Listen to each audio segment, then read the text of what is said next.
নমস্কার।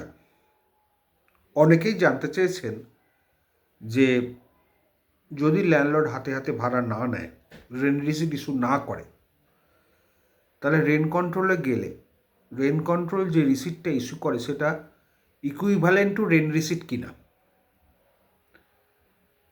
অনেকের মধ্যে একটা ভুল ধারণা আছে যে রেন্ট কন্ট্রোলার রেন্ট ইস্যু করা মানেই হচ্ছে ল্যান্ডলর্ডের ইস্যু করা রেন্ট রিসিট। না, তা নয়। ল্যান্ডলর্ড যদি রেন্ট রিসিট ইস্যু করে তবেই সেটাকে রেন্ট রিসিট হিসেবে ধরা যায়, কিন্তু আপনি রেন্ট কন্ট্রোলে ভাড়া জমা দিচ্ছেন, রেন্ট কন্ট্রোল যে রিসিপ্টটা ইস্যু করে আপনাকে সেটা রেন্ট কন্ট্রোলার রিসিপ্ট বলা হয়। হ্যাঁ, সেখানে ল্যান্ডলর্ডদের ফেভারে দিচ্ছেন, that separate issue. To the credit of landlord দিচ্ছেন, সেটাও সেপারেট ইস্যু। এখানে হচ্ছে রেন্ট কন্ট্রোলার ডিপোজিটটা ভ্যালিড কি ইনভ্যালিড সেটা প্রমাণ করে কোর্ট। আপনি রেন্ট কন্ট্রোলে দিতেই পারেন, কিন্তু সেটা মানে এই নয় যে ল্যান্ডলর্ড তার দ্বারা বাইন্ডিং। ল্যান্ডলর্ড যদি মনে করে ওটা ডিফল্ট, তাহলে ডিফল্টই হবে, যদি না আপনি প্রমাণ করতে পারেন যে ডিপোজিটটা ভ্যালিড ডিপোজিট হয়েছে। ভ্যালিড ডিপোজিট বলতে ধরুন জানুয়ারি মাসের ভাড়াটা ফেব্রুয়ারির 15 তারিখের মধ্যে নেওয়া হয়,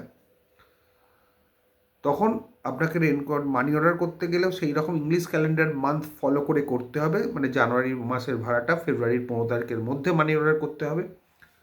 মানি অর্ডারটা ফেরত এলে তার 15 দিনের মধ্যে রেন্ট কন্ট্রোলে অ্যাফিডেভিট পিটিশন ফাইল করে আপনাকে ভাড়াটা রেন্ট কন্ট্রোলে জমা দিতে হবে।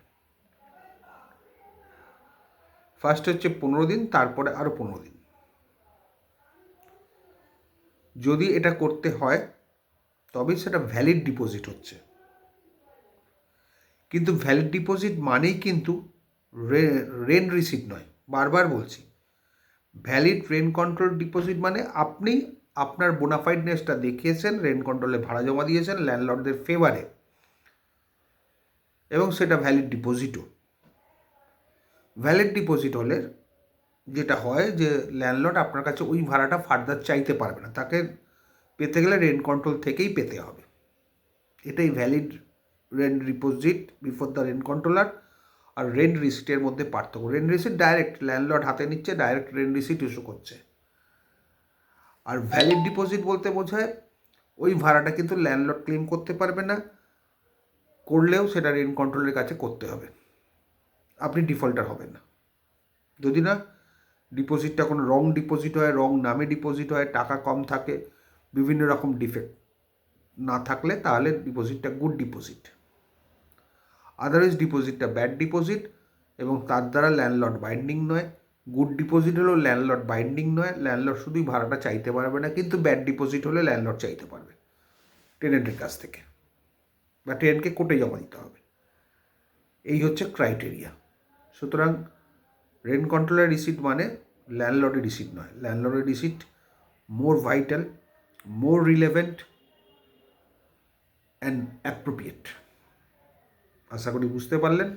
ভালো থাকবেন।